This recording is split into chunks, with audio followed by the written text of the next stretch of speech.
Hey everybody, it's Tim Kelley. Tom Rausch is with us live to answer questions after the interview. No need to wait till the interview is over. You can start going ahead to enter your questions into the chat box while you're watching the interview, and we'll start right now.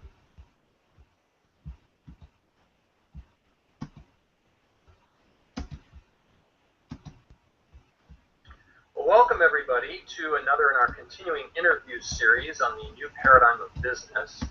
I am delighted today to be joined by Tom Rausch of Leadership Beyond Limits. We'll talk about Tom in a moment. Just a little context before we get into the interview. Video number 10 in the 12 educational video series was about the growth and development culture. And just to remind you of what this is about, it turns out based on research that it's actually impossible to buy performance or to buy employee engagement with the standard pay for performance and bonus and other practices that are normally used by businesses to create employee engagement. That those actually create the reverse effect.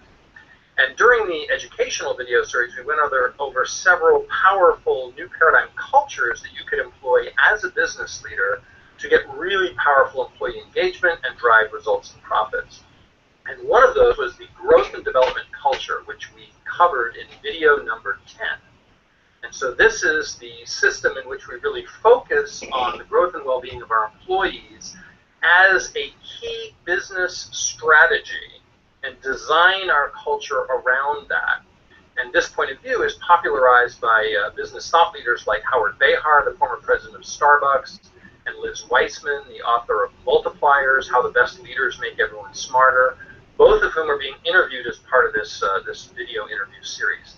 Howard Behar in particular talks a great deal about the importance of caring for employees and breaks down the current paradigm of viewing employees as assets. So he's very eloquent on that point. So now Tom, who I'm interviewing today, the reason I asked him to come to this is he has the clearest system that I know of really working out exactly how to go about institutionalizing this growth and development culture to really get powerful business results. So Tom works with leadership teams at Accenture. He has for years. He's worked with the leadership teams at Saint-Gobain, which I've never heard of, but apparently it's one of the 100 largest firms in the world. He's worked with the financial sector of Nigeria. And Tom, I love your list of certifications. I thought I was a certification hound, but probably a shame. Let's see if I can get this right. So Tom's certified in CTT Culture Change Consulting, Social and Emotional Intelligence Coaching, Team Performance Coaching, certified by the Training Alliance, Mastermind Executive Coaching. He's a True Purpose Coach. He's also one of only 2 consultants in the world certified to use the True Purpose process to find the higher purpose of organizations. Certified in the Belief Closet for removing limiting beliefs, and also the Barrett Values System. Did I miss any, Tom? Maybe, but that's fine. Well, hopefully that will do. He's also a highly rated speaker at business events. He's spoken at the Barrett Values annual conference, and really an advocate for the new paradigm of business and all the work that he does with leadership teams around the world. So thank you, Tom, for agreeing to do this, and welcome. Thanks, Tim. This is an exciting series you're running, and you know I share your passion for the new paradigm of business. And I failed to mention Tom is also a buddy and co-conspirator in transforming business. He's part of Amabeo Mundi's transforming business core team. So Tom, this whole triple bottom line, or as you like to do it, the quadruple bottom line, we throw people, planet, profit, and purpose in there, and conscious capitalism, and the collaborative operating system, and those Liz Weissman and Howard Behar and a lot of other popular business speakers speak about business from the sort of new paradigm win-win perspective as opposed to the old paradigm win-lose perspective, and really advocate for a stakeholder-based view. Instead of saying, okay, our job is to create profit for shareholders, period, now it's like, well, there's all these different stakeholder groups, and our job as a business is to create a win-win solution amongst all the stakeholder groups. That's sort of the new stakeholder-based view that's emerging. And I know you agree with that view, but you still argue that the employees, in some sense, are a special stakeholder group and deserve special attention that may be different than some of the other groups. Can you say more about that? Do I have that right, first of all? And if so, can you say more about it? Yeah, I think that is right. And conscious capitalism and Ed Freeman were really the first ones to bring out this multi-stakeholder approach and say business exists in an ecosystem. And business exists at the pleasure of society to serve society, and society exists at the pleasure of the planet. If we get that wrong, we don't have much of a future, and that's why we're working so hard with this. But multiple stakeholders are hard to please at times because you can have conflicts. So if I want my employees to give good customer service, they may end up working overtime, and so my employees suffer at the cost of customer service.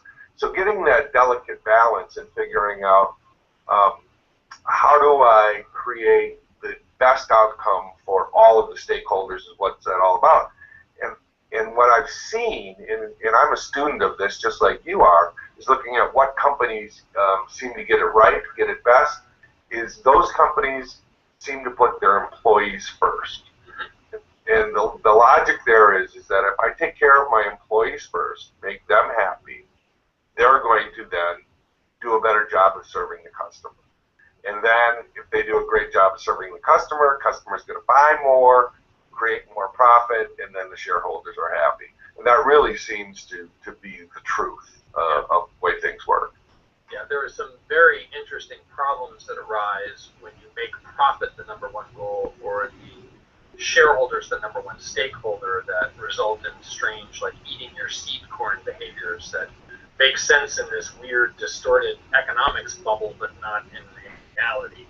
Right. I remember famously, I think it was George Zimmer of the Men's Warehouse, met him at the World Business Academy, who created quite a stir when he put the employees first and the shareholders last in his priority list, which it had a short-term negative effect on the stock, but over the long term, great consistent profits and steadily increasing stock prices, I recall, quarter after quarter for a very long time. Of course, he's had other issues recently, but a great example of that. Now, you've coined the term employee fulfillment, which I love. Can you tell us what employee fulfillment is and why it's important? Well, employee fulfillment would be like the highest level of employee satisfaction, happiness, feeling. It really is tied to meaning. If you create a fulfillment in someone, it's that they feel full up. Not only are they doing satisfying work, they are doing work that they feel has meaning and brings greater overall satisfaction and importance to what they're doing, not just earning a living. Right. So this evokes in my mind that I can just see Maslow's hierarchy popping up while we're talking, and that little self-actualization triangle up at the top, and words like purpose and mission and stuff like that start to pop in my mind. Is that what we're talking about? That's exactly what we're talking about. Yeah. Okay. And so you're suggesting that companies should be focusing on seeking to create and measuring employee fulfillment. Is that right? Correct. That's the highest aspiration. Okay. And not many of them are there right now. Well, let's get into that in a minute, because I want to get the term really clear first. So the terms that are typically out there right now, the ones I hear, are employee engagement, employee development, employee branding, things like that. Now, as I understand it, employee engagement is a measure of how the employees feel about their work, and this is done by Gallup. Is that right? Gallup and a number of different companies, they all measure, and it generally ties back to what people say about the company, whether they stay with the company, and how much they strive. How much are they willing to go the extra mile? Right, so it's that incremental effort thing that you can't buy, where they can punch the clock every day and you can't complain because they're doing the minimum. But then there's that extra work that they could be giving to the company, but it's really their discretion whether they want to give it or not, and you can't make them. I think that's what it's called, the discretionary effort. Is that? I think that's right. That's right. Okay. And so then we're trying to measure how they feel about it, because then that's going to tell us whether or not they're going to be willing to spend that discretionary effort. Exactly right. Okay, so how would you contrast employee engagement with employee fulfillment? Employee engagement, I think, really starts to occur when you get into employee development, which I see as kind of a second stage of engagement. So if you are, as you said in video number 10, if you are developing your people and you're treating them right and you're giving them opportunities to learn and to grow, they're going to feel really good about that. However, if they don't find a lot of meaning in their work, they may take that learning and growth and go to do something that they find does have more meaning. Okay. They're coming to work and they're getting that same learning and growth, and they feel they're saving the planet, or they're doing something really important, something very meaningful to them, or even if it's just that they feel my company really cares about my local community, and they give me the ability to do volunteer time and take paid time off to go do volunteer work. That's when you start getting their heart involved, and you start getting them feeling like, boy, not only am I making a paycheck, putting food on my table, but I'm making a difference. Whether that's in the local community, or a lot of companies are starting to say, we're out here to save the planet. Now, you keep referring to levels, so walk me through this model, because I don't really remember how it works. Well, there's many different levels, and they kind of work like Maslow's hierarchy of needs. And you start, but I like to simplify it into 3 levels. So at the basic level, it's a focus on basic survival. And this is, food, shelter, just being able to put food on the table. And it really is a focus on me. I'm just trying to survive. Now, are we talking about the company's focus or the employee's focus? It's actually both. Oh, so, okay. yeah, so companies have this focus and people have the focus. And when we go in and we measure cultures, we get a look at both of those.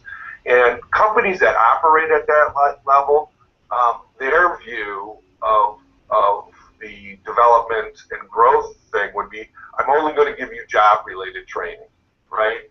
So if you need to learn how to use Excel spreadsheet, yeah, I'll pay for that, but that's it. Just the absolute minimal job training, and it's very employer-directed, and it's just to do your job. And so I decide what training and development to give you based on fulfilling my needs as an organization. And you, implicit, you should be grateful that I'm willing to train you in the things that I want to train you in. That's exactly right. At least that's how it feels to the employee. Right. Now, I want to highlight a point here, which is very important from the sort of companies exist to enrich shareholders, old paradigm view, which is something I've advocated for that you hinted at, which is if a company is focused on profit only, that's basically a survival level mentality, equivalent to a human being focused only on finding food. Is that true? Exactly. Good. So this is not an aspirational view of the world. If I'm just trying to make sure I have enough profit as a company, I'm basically trying to survive and nothing more. Exactly. Okay. No wonder it's not so inspiring for most people to go to work. And for startups and companies just starting, that's a fact of life. So part of this is an evolutionary development. Right.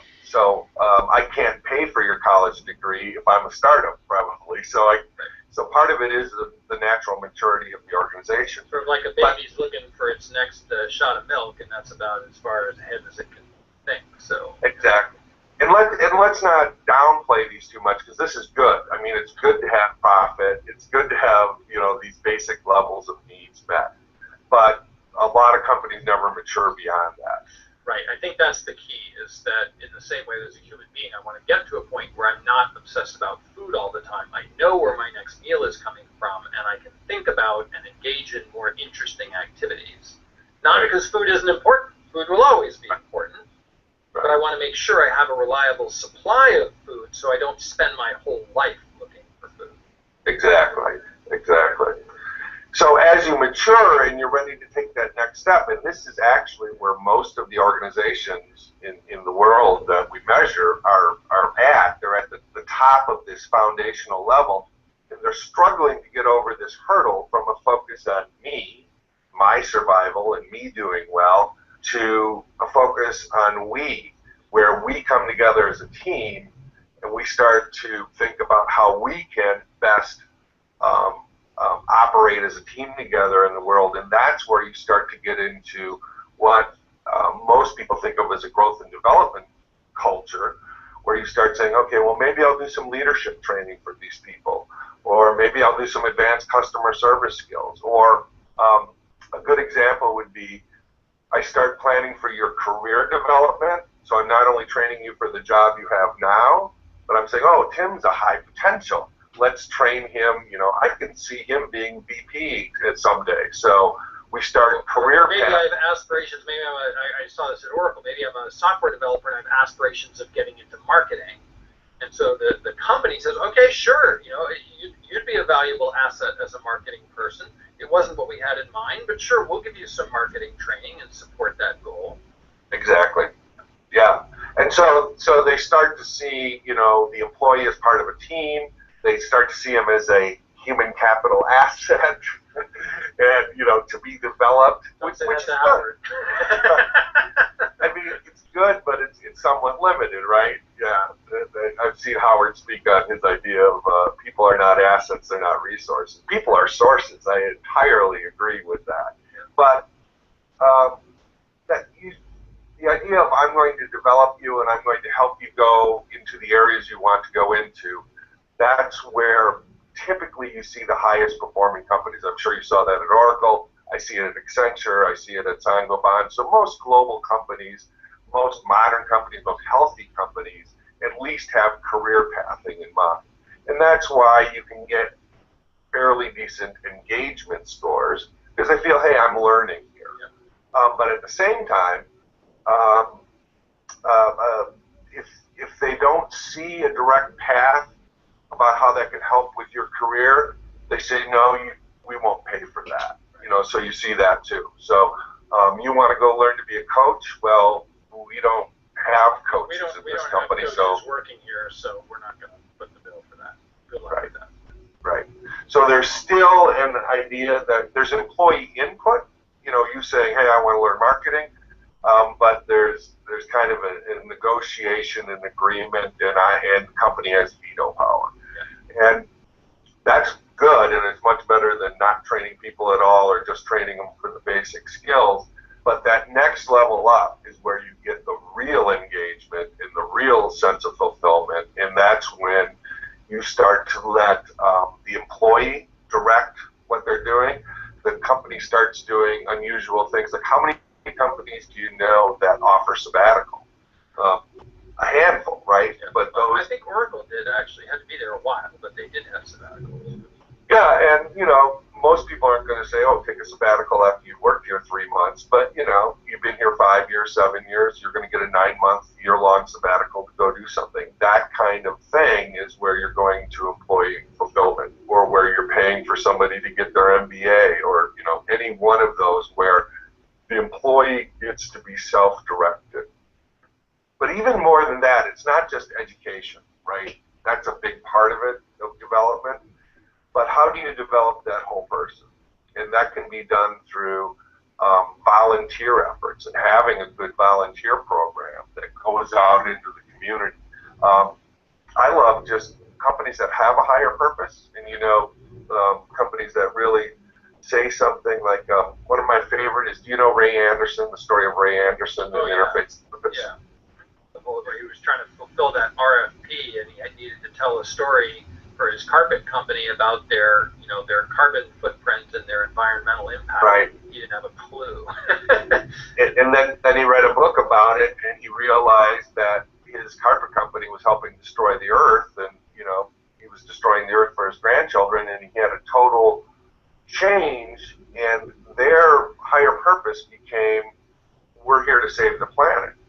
And there was a story about if you walked into one of their factories and you saw a janitor sweeping a broom and you'd say, what are you doing? He'd say, I'm saving the planet. And that is fulfillment. Now, he might not be getting an MBA or anything, but he has fulfillment because he works for a company with a higher purpose.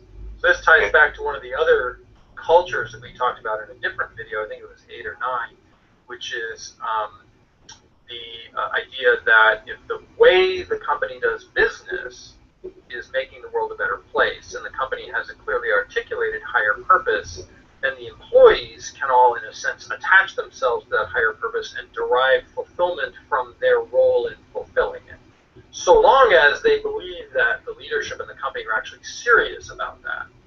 Yes. So that this is what you're talking about. So this is now a slightly different strategy. Yeah. Well, it's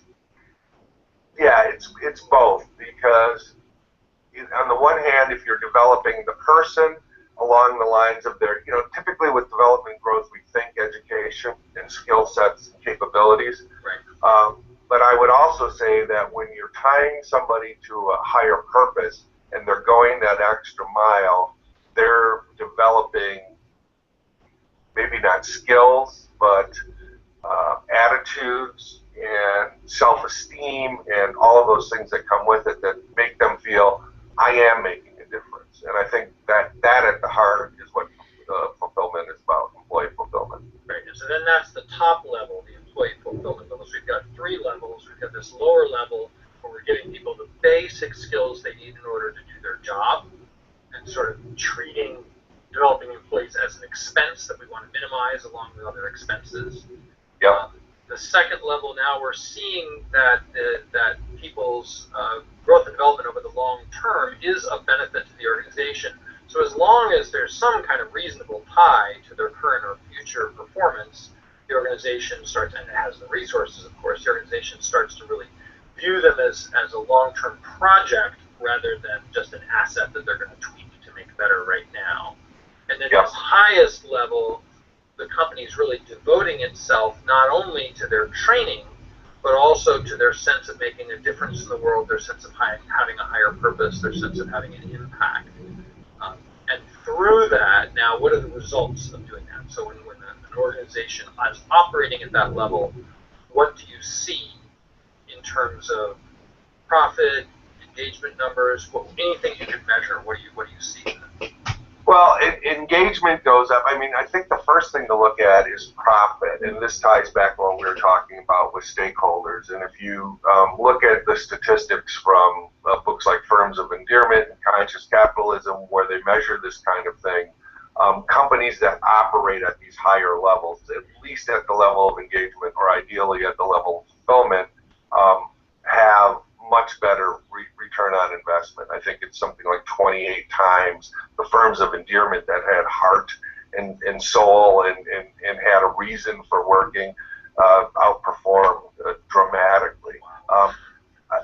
I've been reading a book by Richard Branson, and Virgin and his foundation, Virgin Unite, they have over 300 companies, and they really have a lot of heart, and all of those companies have some amazing return on investment. But there was an example in that book about Puma, what I always thought of just a shoe company, but they also have Gucci and Stella McCartney and all of these other sub-companies, and their vision is to create a better world for generations to come. And this has only been implemented since about 2008, and they totally turned the company around after 7 years of losses. It's become the most profitable company in that industry, a 15-fold increase in sales, a 4,000% stock increase in 13 years. And now, 2 years ago, they announced, and they're, I think, the only large global company to actually be putting into their P&L, into their reporting at the end of the year, how much natural capital they consume. So they're starting to look at what are we taking out of the earth, and we've got to be responsible for that, because we are truly serious about not just our economic growth, but about our environmental and social impact in the world as well. And the numbers are just outstanding. Wow, that's a great example. Yeah. So you're saying it's been used successfully as a turnaround strategy, not just as an aspirational strategy. Yep. I was just talking to an investment banker yesterday who was thinking the same thing. He's like, if we find some enlightened CEOs who want to make the world a better place, let's go put them let's go put them in some of these companies that have trouble and do these kind of turnarounds. Absolutely. Well, John Mackey has a great quote. I mean, I get this exactly right. But he says, you really should run an enlightened company that cares about the earth and its employees and does all this new paradigm stuff, unless you only care about money, in which case you should run an enlightened company that operates in the paradigm way and cares about its employees and the environment. Exactly, and that's what Ray Anderson at Interface used to talk about, because everybody thought when you went green and took going green seriously, that was going to be a cost. Right, it was all viewed purely through an economic lens, right? The money you're spending on this stuff is lost money to the bottom line. Right. They generated, tens of millions of dollars in savings and dropped cost by like 40% immediately because they started cutting waste out of the system. Yeah, a friend of mine, a colleague, did a lot of the green stuff at Walmart, which is not usually put forward as a shiny new paradigm company example, but they actually have a very significant green initiative. And when they were interviewed about it after she finished there and they did that, they were asked, well, how did you make that decision? And the guy said, that was one of the easiest business decisions we ever made. Because when they looked at the cost savings of doing it, it was, for a company of that size, it was huge amounts of money. And they're making even bigger impact than that because they're making it all trickle down to their suppliers. So think about every supplier who supplies Walmart and needing to live up to these standards. But now the more important thing for Ray Anderson's company is, to me, less the savings from waste and the externalized costs and all that, all of which are very important, but the effect on the employees to be part of that powerful mission. I think they even created a consulting company to do to other organizations what they'd done to their own company. And they were way ahead of target on their carbon footprint goals, and just the feeling of being part of that team of people who was blazing this new ground would create such powerful feelings in the employees. And people make decisions emotionally, and that emotional decision to work longer today, or to care about this particular project, or to help somebody who's having trouble, or something like that, that you can't force people to do. Exactly. And it's so hard to measure, but I heard a great story. I was talking to an audience of CEOs about this employee engagement. He gave a great anecdote about this. So he was working in this, one of these sort of office park areas, like in Silicon Valley. We have all these different buildings and everything. And he had to go, so the power failed. And so all the lights are out, all the computers are down. And he had to go on an errand or something. So he's driving down the street, looking around, and he sees all the other companies down the street. All the employees are out on the lawn, like just talking and drinking coffee and smoking and stuff like that. And just, business after business after business. And he turns around and gets back to his company, and he can't find anybody. There's no one on the lawn, and they're not at their desks. They're not in their dark offices. He thinks they all go home. Finally, he found them. They had all gone to shipping, and they were helping the shipping people, moving boxes and rearranging the warehouse. We've been looking for an opportunity to clean up the warehouse. This is the perfect time. Now we've got this huge labor force at our disposal, and they had all volunteered to this. Somebody said, hey, let's go help the guys at shipping, and they all went trucking down to shipping. Now, you can't buy that. You cannot create an incentive program that's going to make people behave like that. They behave that way because of an emotional feeling they have about the company and about their fellow workers and about management. You've really hit on a subtle point that is difficult for companies to understand until they have this change of heart. Is that to go from the foundational level with the focus on me to this developmental level of a focus on we, and where you're trying to create internal cohesion and teamwork, and we feel good about this company. That's great, but it's kind of temporary. It's kind of hard to hold on to. It constantly needs to be reinforced. But when you go up to that upper level, which I call the level of us, right? So it's not just about this little company. It's about we're saving the world. Or it's not fundamentally. Exactly. So tying to that bigger vision, whatever it is, that has to do with beyond just the shoes we're selling, or or the software we're coding is where fulfillment comes in. Yeah, this actually, it sounds, I mean, I think about Maslow's hierarchy of needs, but also I'm thinking about John King and tribal leadership. Exactly. He's also part of this video interview series, but he would say that the focus on the team and, is level 4, the we're great, you're not, and that level 5, the life is great, where it's now everyone's a stakeholder, and I care about everyone, I care about the planet, and about all these externalized costs that aren't being measured yet in our economy, and that then creates this very high level of collective business consciousness, and then drives results that, from an economic perspective, shouldn't be possible. Exactly. And that's exactly what is going on when you look at whether you and I've done a comparative analysis of Barrett's model and spiral dynamics model and John King's model and the leadership capabilities. They have different, some have 3, some have 5, some have 7, but they all have these 3 basic stages with the hurdle from me to we to us in thinking. Yeah, good. Now, how does this relate to the new paradigm of business? Because that's really what the audience is here to hear about. So, because the things you're talking about of developing employees, these are not radical new ideas, right? Even the idea of having a business in service to a higher purpose is now fairly established. But if companies everywhere were operating in this way, roll forward into the future where this is now standard assumed, as opposed to some sort of weird theoretical best practice, right? That all organizations view themselves and their employees and the world in this way. How does this relate to the new paradigm of business? What does that look like in the future? Well, it really is quite dramatic, because even though these principles are out there and there's a handful of companies practicing them, think of what would happen. Think of the banking industry and what's going on there, and the whole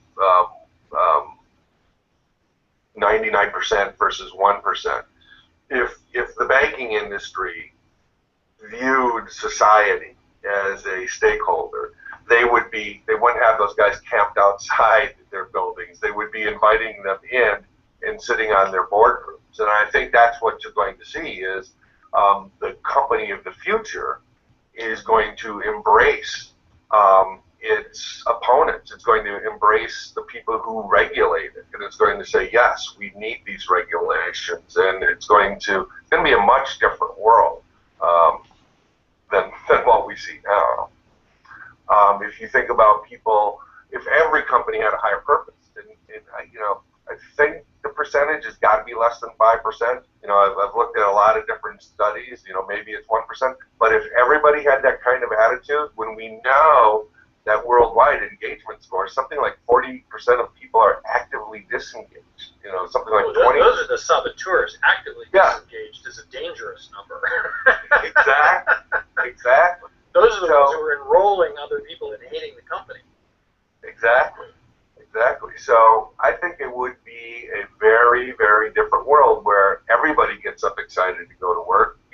There's a handful of us who do. I mean, we're very, fortunate that because we have a higher purpose tied to our businesses, we're excited to go to work every day. We can't wait for that. My parents weren't like that. Yeah. Well, that's kind of built into the traditional paradigm of economics. Is they actually model it this way, that work is a necessary evil. Right. And they model the theoretical human being that they use in their formulae is trying to avoid work. Right. Which assumes that work can't be a fulfilling activity that people would choose to engage in even if they didn't need the money, which is a horrifying limiting belief that's built into business at the most foundational level. Right. And oddly, I don't think it was that way 200 years ago. Maybe I'm wrong. I wasn't around 200 years ago, but I think there was a lot more dignity in work. And think about the trickle-down effects of that. If everybody did go to work feeling excited, even if you were the janitor, but you were sweeping floors because you were saving the world, how much better is home life? How many heart attacks happen on Mondays because of work? What would that do to the health of individuals? I mean, it would just be, I think it's moving towards utopia. And that's why, I think, and why my focus is on business, because business is the only institution that we have that has the power, the resources to turn this thing around. It also has the self-interest because of the Pumas, because of the Interface carpets, because of the Whole Foods in the world. They're showing, oh, this makes good business sense. Right. And, Longevity and a lot of these other companies. Yeah, so these companies massively outperform their competitors. And if someone isn't actually invested in the kind of strategy that we're talking about, where the leaders are sort of paying lip service to it, as often happens, then you don't actually get the result. Because it's a strategy that stimulates an emotional response in the employees. I care. This matters to me. I get meaning from this. If it's not there in the leaders, it's not there in the employees, and the employees will consistently sniff it out as the sort of mercenary strategy that it is. As will the consumers. And that's another big factor that's going on here, is some of the studies that show consumers like 10, 15, 20 years ago, people didn't care. They just wanted the lowest price. And a lot of economic ideas are still based on that I have to have the lowest price. There's a significant portion of the population now that's willing to pay a slight increase if they know that they're buying stuff that's green, they're buying stuff that doesn't, harm the environment. So, and the traditional economic models say that shouldn't happen, right? So something like fair trade coffee should not exist.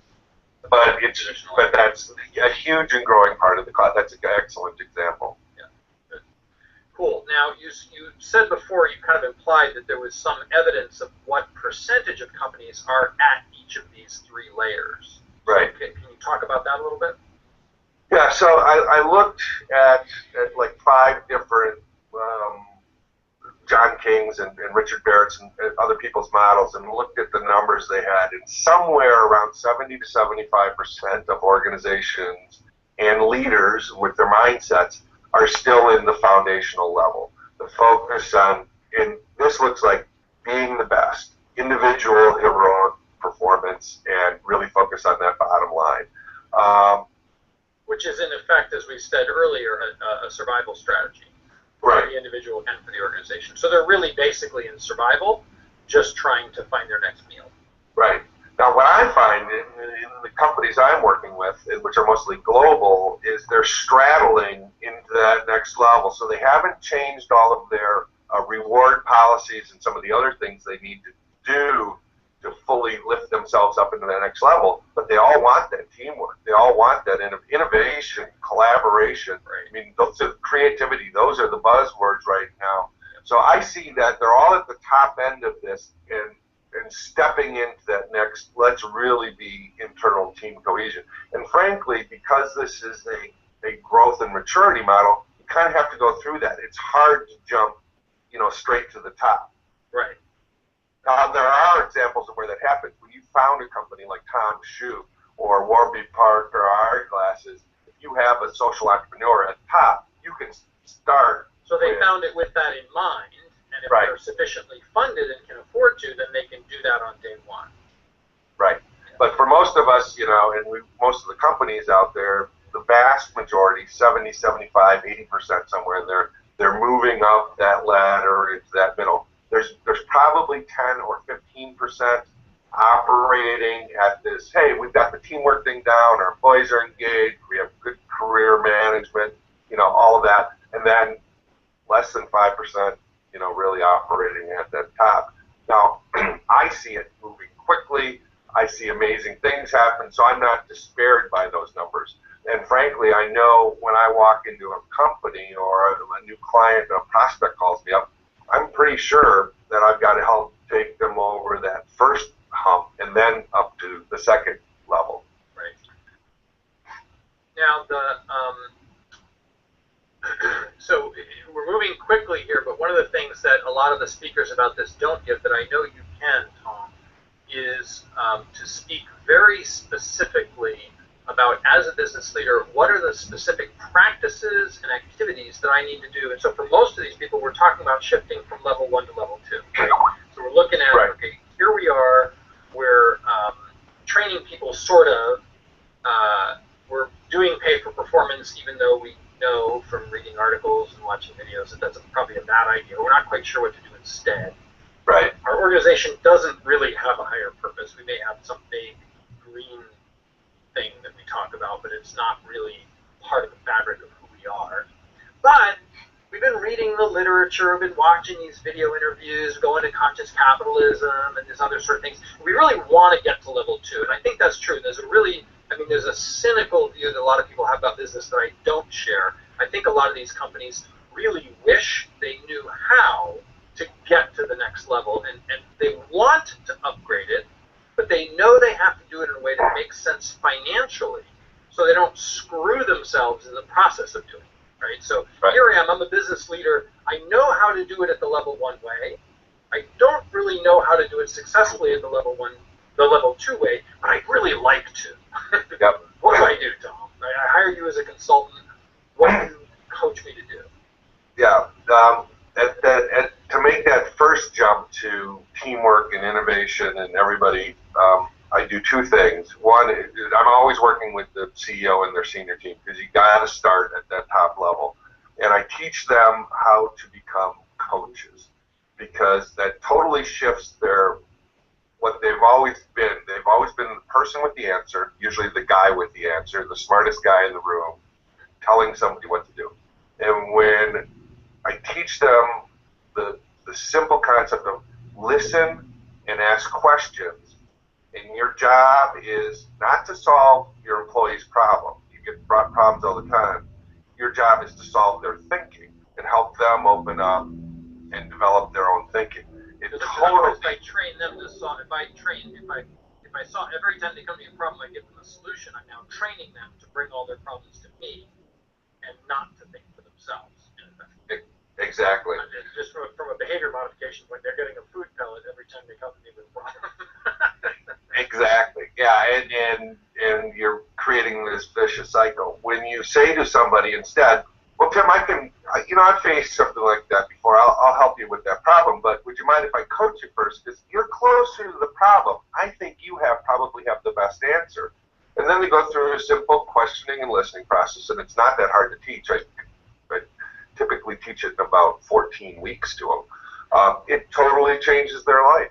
And they say stuff to me like, I wish I'd learned this 30 years ago. This is the single most important leadership skill I've ever had. And then they start to roll it down the whole company. And in fact, that's what Accenture has done, because it makes the leader's job better. It makes the leader's job more fun. It unleashes the creativity and innovation. It increases ownership, because if you come up with your solution rather than the one I handed to you, you own it. You're going to run off and do it.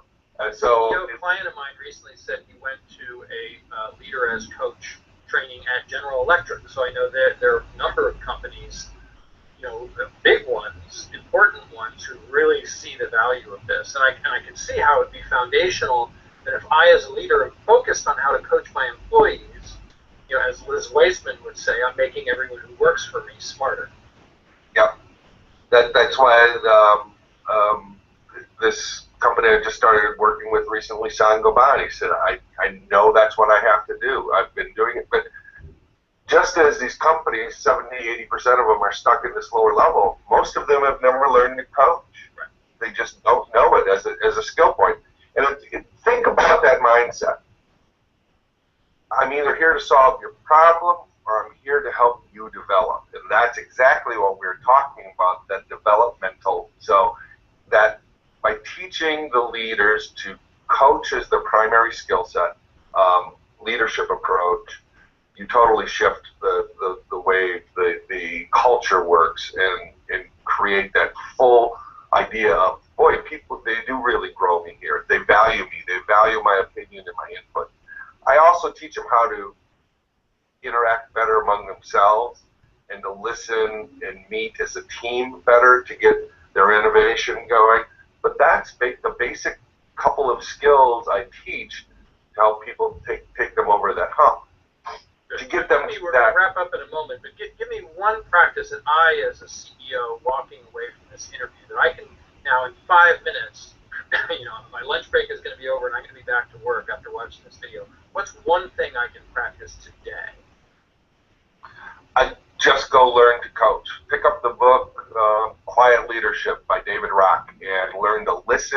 ask questions. I also, before we go, I want to just mention that the higher purpose piece, I think any company could do that. I think any I did that with an old 100-year-old energy company who had kind of lost their way. And when we got to what's your higher purpose, and we were doing some higher purpose work, it said, we make the world better. And if you think about 150 years ago out in the Pacific Northwest, it was cold. You had no electricity, no heat. Life was pretty cruddy. Yep. And so by simplifying and getting back to what they, used to have as their higher purpose, we bring comfort to people. You can reestablish that higher purpose. So that's the other thing I'd encourage CEOs to do. And that's really skipping more to the third level if you're doing that. So you can kind of do some second level practices and some third level ones at the same time. Exactly. Yeah. Cool. Well, thank you so much, Tom. This has been great. And I love the specificity of the model and the practices. And best of luck to you. I know you're doing work in Africa and with very big corporations. And I hope it takes, because we got to transform some of these really large, powerful organizations so they don't become dinosaurs. Exactly. Well, the coaching thing does take, because they come back and they say, this is a better way to lead. Yep. So, and they're smart people. So once they figure out that this is a better way. This has been very exciting for me, Tim. I love what you're doing with this series, and you can tell I got very animated in this discussion. This is very near and dear to my heart, so thanks for having me. Now, they can find you at leadershipbeyondlimits.com, is that right? Yep. All right. Thank you, Tom. All right. Thank you, Tim. Bye. Bye.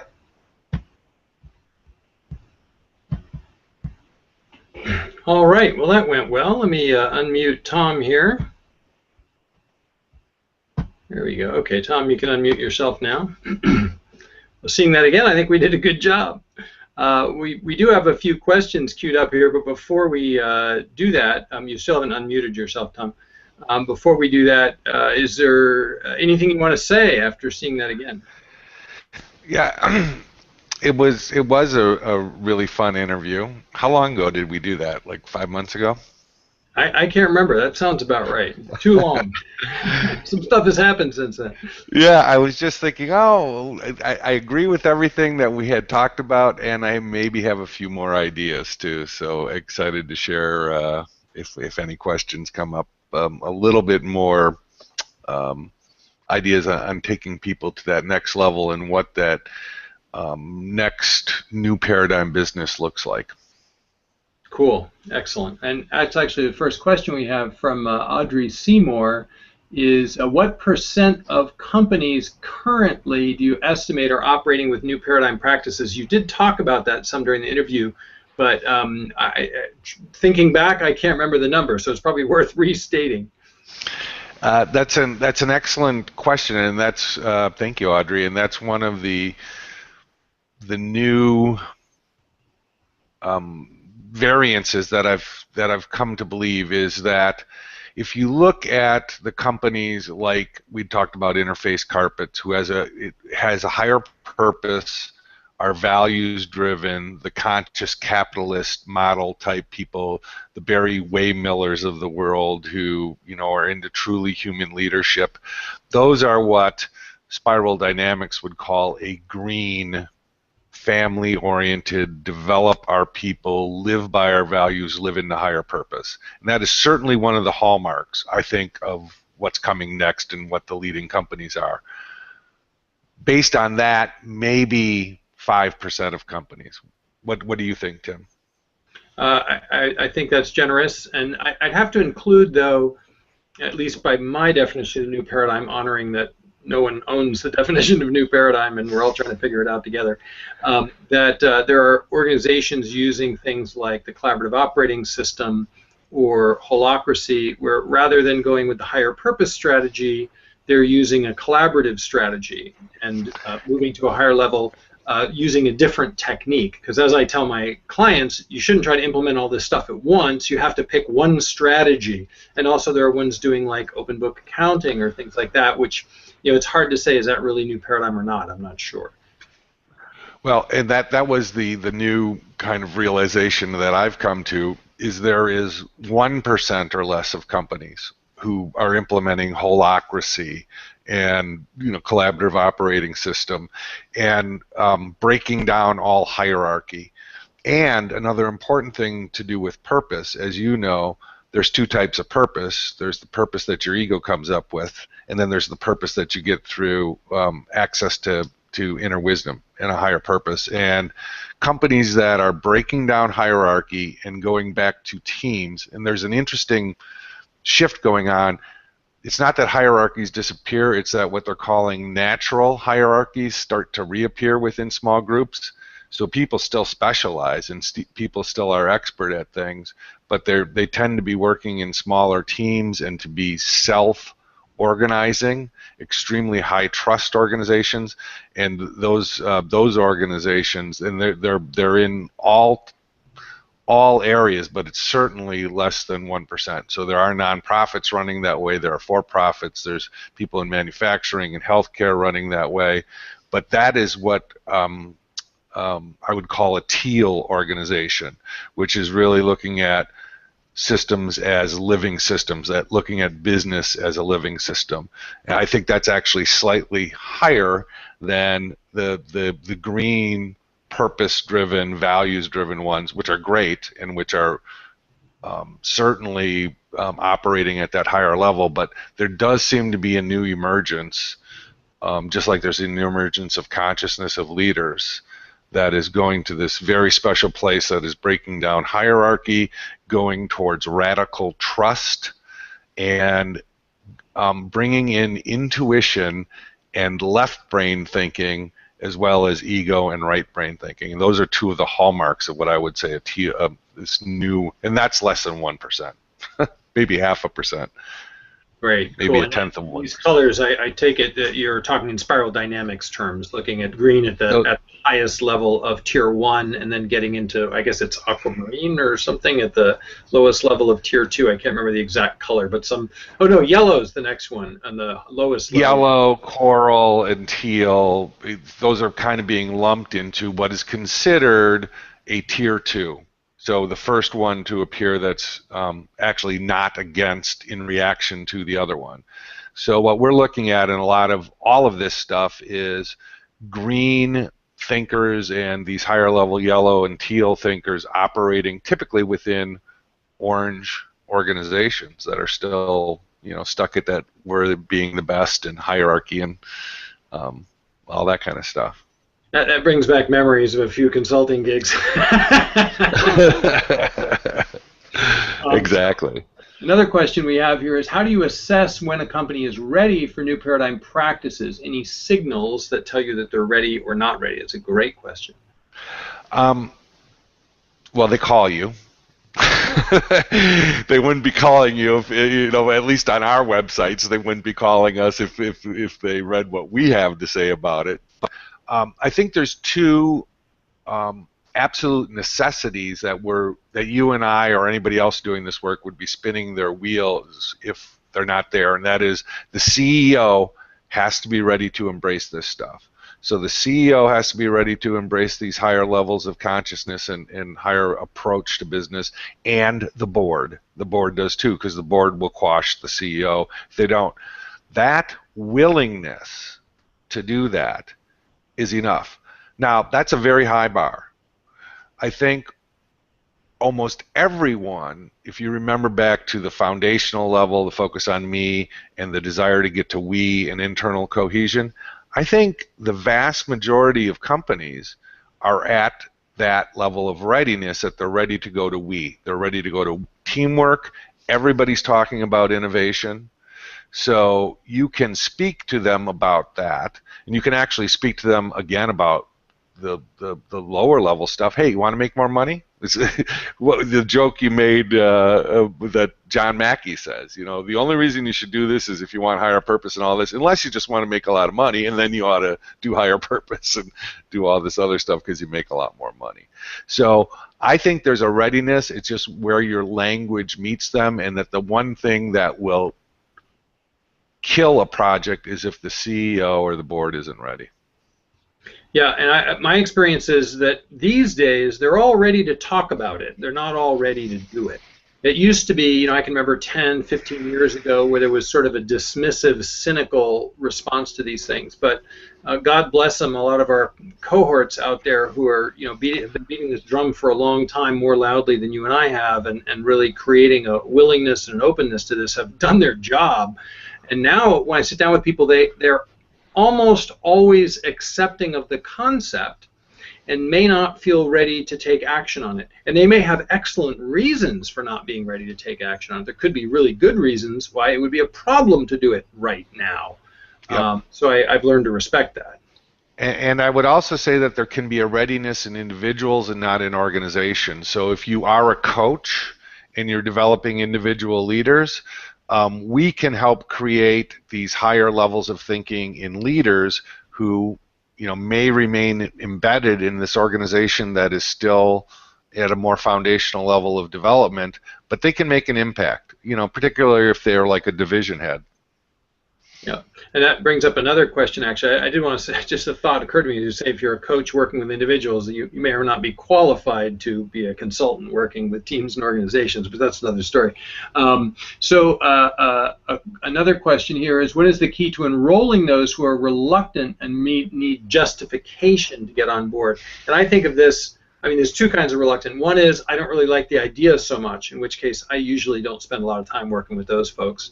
But more often, it's I love the idea, and I'm not sure I can justify it. If someone came back and pushed back on me, I don't know that I'd have a good answer to tell them. Please give me ammunition I can use to defend such a venture.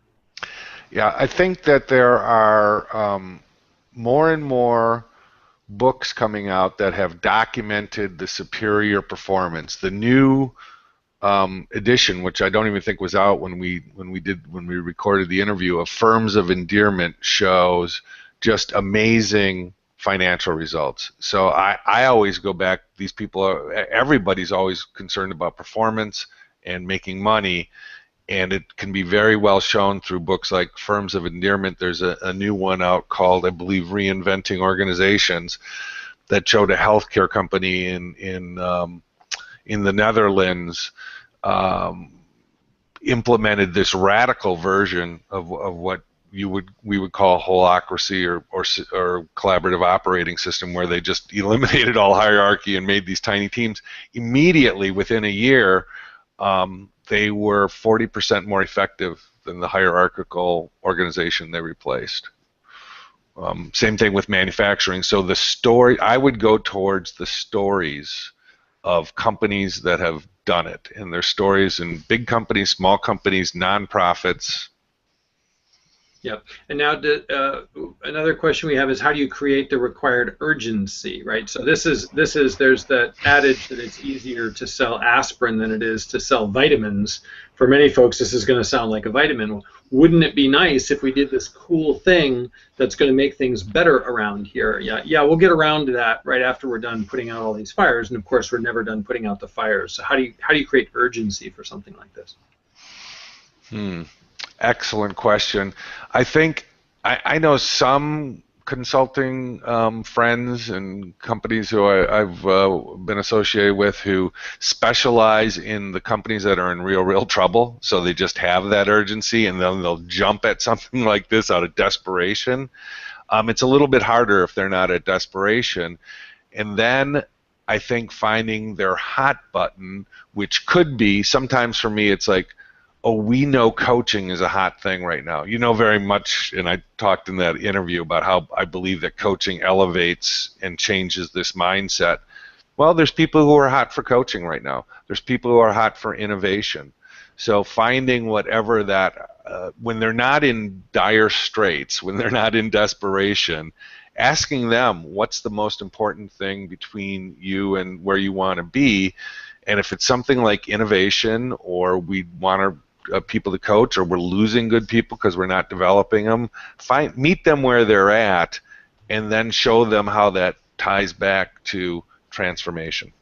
Yeah, Rachel Connerly, the creator of the collaborative operating system, would call that figuring out which problem you're trying to solve by implementing this, right? What current situation are they facing? for which this is the solution. And it may not be the right solution. If we find the current situation they're facing, it could be there's a different strategy that they need to employ. I just gave a presentation at a bank in Israel recently to the heads of training and HR and a bunch of other folks there.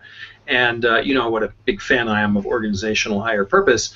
That wasn't the one that really floated their boat. The one they wanted to go after was your strategy, your employee fulfillment strategy, training people to grow and develop their employees, because they were facing a very particular issue with internal labor relations, and they could see how doing that one particularly was going to change the relationships between labor and management and more directly address the problem that they're facing right now. And I can make a case for how higher purpose would help with that, but you know, they're probably right. Yeah, it would be more of a stretch, right? Yep. Got another the questions coming in here related to that last one. Is we were talking about hierarchy and dissolving hierarchy. Someone asked, well, you know, this spiral dynamics is a hierarchy of means, right? And Maslow's hierarchy of needs. So there's hierarchies all over the place.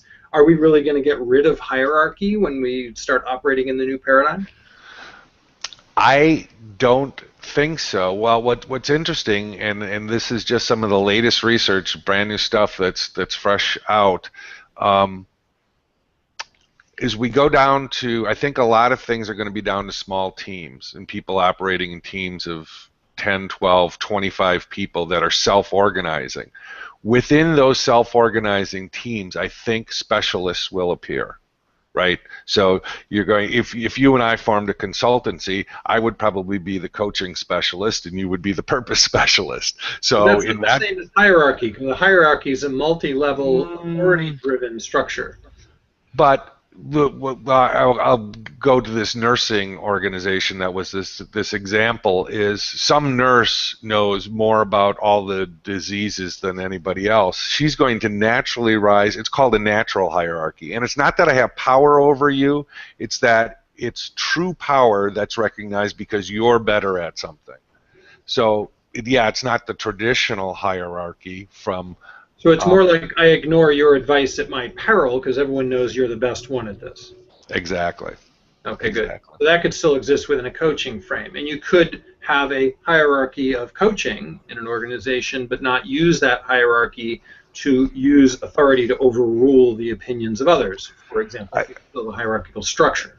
And I think that's the big thing that I suspect is going to disappear a lot, and it's the one thing that the other one point in watching our interview that I don't think we made enough point about is the radical trust that happens in these new organizations. And coaching brings about trust because you trust the person to have their best solution. But I think disappearing hierarchy implies that you have radical trust, and these case studies I'm reading about teal organizations, they all have that radical trust in their people.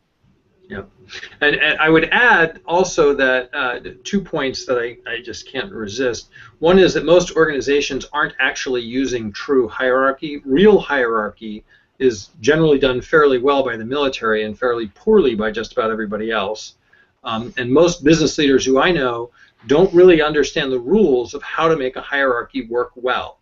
And so what they have is a hierarchical structure with some hierarchical use of authority and some implicit collaborative stuff as well, which is very confusing to the people in the organization because they don't know when I get to make the decision, when the boss is going to tell me the decision, and when we're going to make the decision together. Exactly. That is exactly right. And a lot of the hierarchy that exists in all these staff levels that we make up is to give those people at the top the illusion of control and hierarchy. Yeah. And on that same point, Catherine here says that she sees a key component of getting to level 2 and beyond is to recognizing and heal the current relationship dynamic that exists in here. So there's negative side effects, and I know Rachel Connerly talks and writes about this as well, that there's often leftover damage from improper hierarchical behavior where people have been overridden and decisions been made and the impact hasn't been acknowledged, and that if we're going to shift to some other structure, we still have that emotional baggage lying around, and we're going to have to deal with that. Have you had instances of that? Yeah, I think Catherine makes you said it was Catherine? I think she Yep. makes a great point there. And I would say that there's not only healing often to be done of, relationships within an organization, but there's probably healing to be done at the personal level too.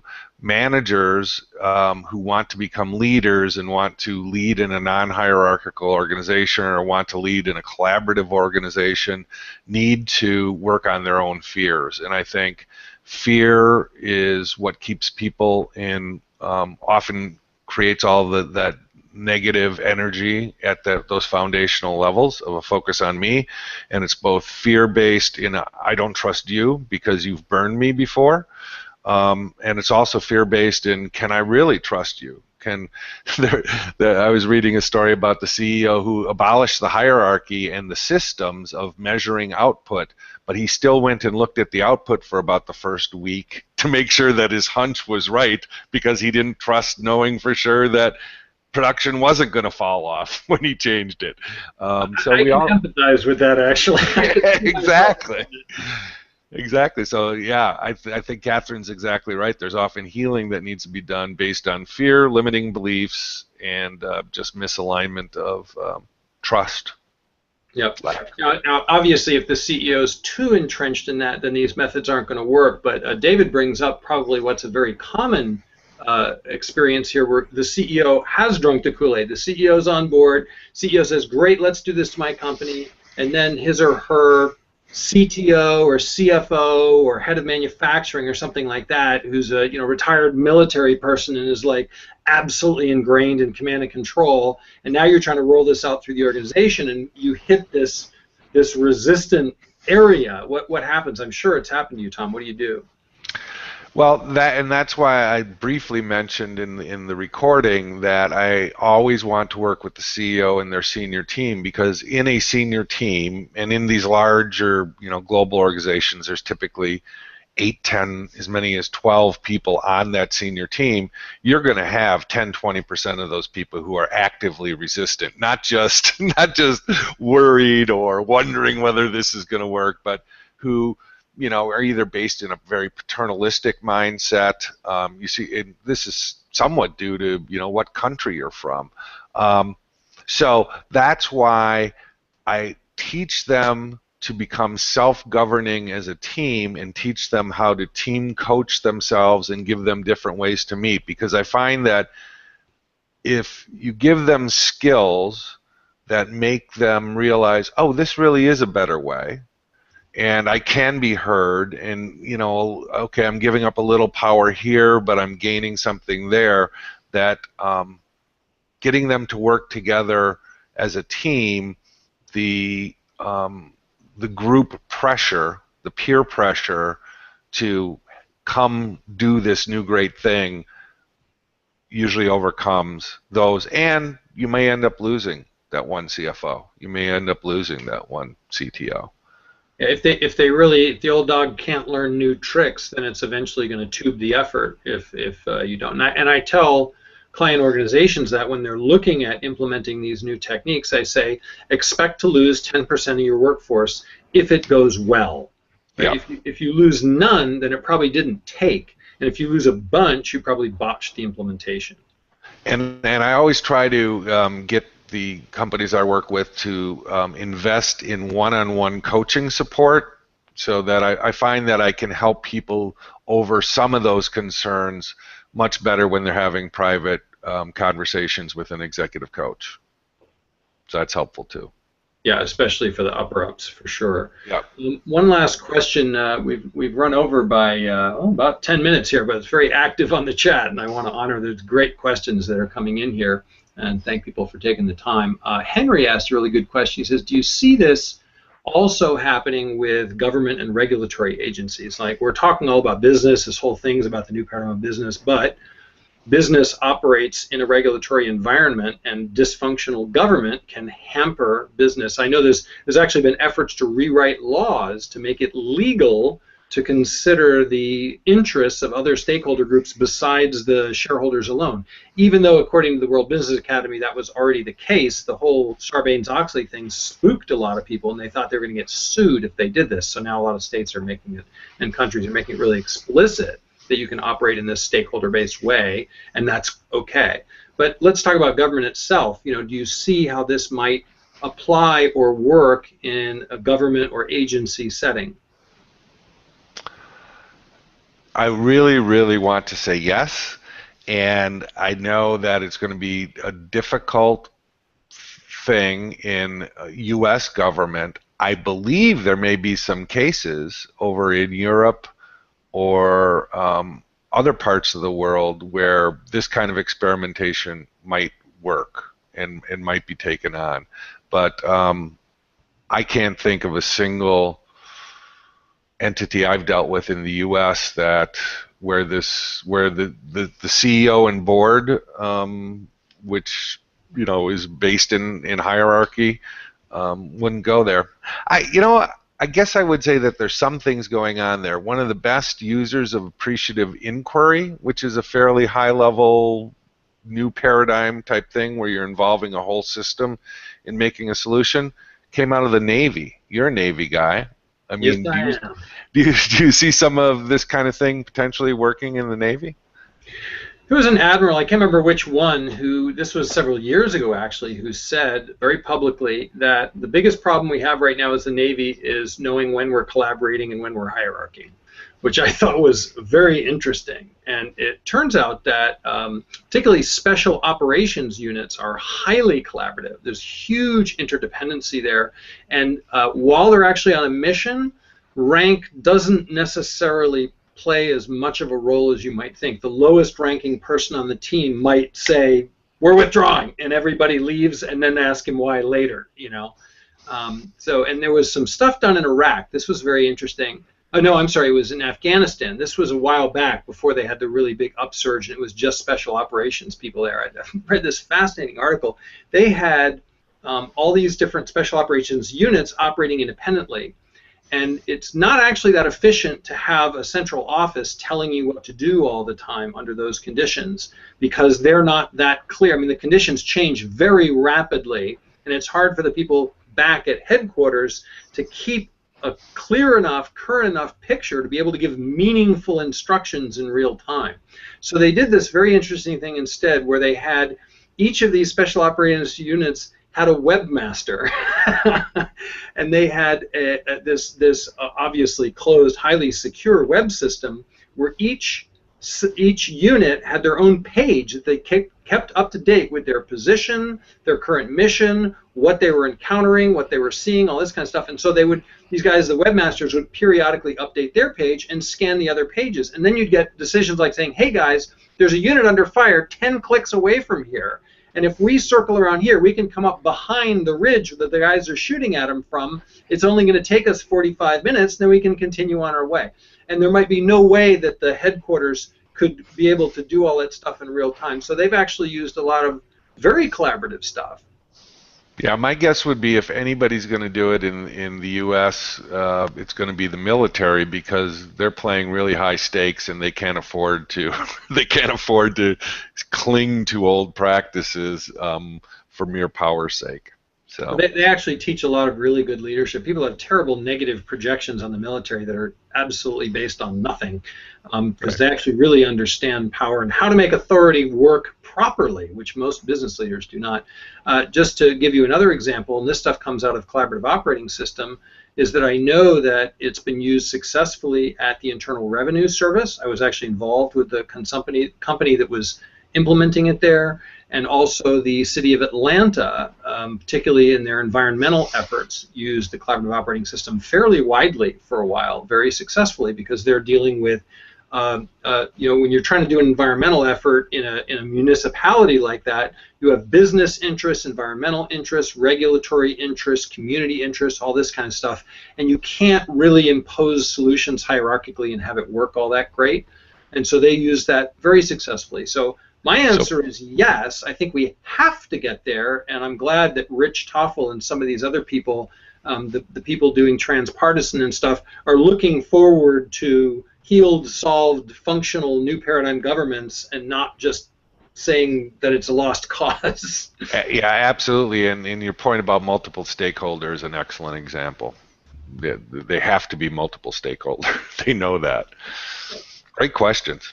Good. So we're going to go in a moment, but the chat continues to be a very lively conversation about hierarchy, and I just want to throw in one last pot shot in that direction, which is hierarchy is a structure. There's that tree structure, and it's also a set of rules about decision making and authority.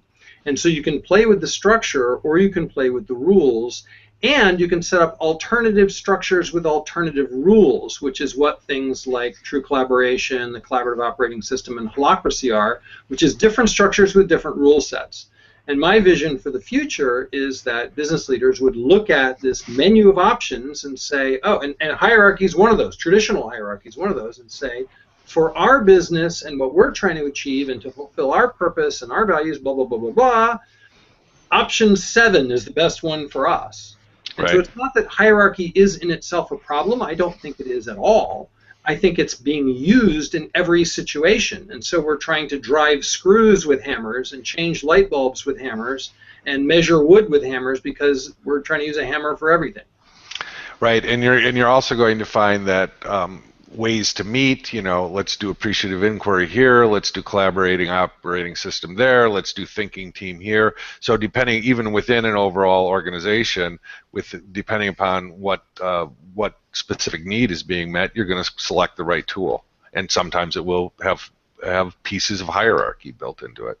Absolutely. Then you get into like situational leadership. In this case, you're talking about situational structure and situational process. I love it. I haven't even thought of that. Yep, it's like coaching as leader. I want all leaders to have coaching be their primary coaching skill, but if somebody needs to be taught, you teach them. If you got some mentoring and advice to give, you do that. So it's situational leadership is the piece for leaders. Yeah. And when the building's on fire, we're probably not coaching. Directive. Yeah. The exit's there. Get out. Well, Tom, this has been delightful. I could talk to you all day. This has been fun. And I really appreciate the very lively. I was curious this time of year how much action we get, but this has actually been one of the most active and best attended of these we've had so far. So I'm very pleased. You draw a crowd, Tom. It's a good thing. Well, it's probably the fulfillment thing. People want fulfillment in work, and here's to fulfillment, and here's to you, Tim, for doing this new paradigm, this whole series. This is very important work, and I'm sure everybody on this call, anything we can do to support you, let us know, because this is great stuff. Excellent, Tom. Thanks so much. And all right. Send out a follow-up email so people will be able to reach you, and I really appreciate your time and the great work you're doing in the world. All right. Thanks, Tim. All right. Bye-bye. Bye-bye.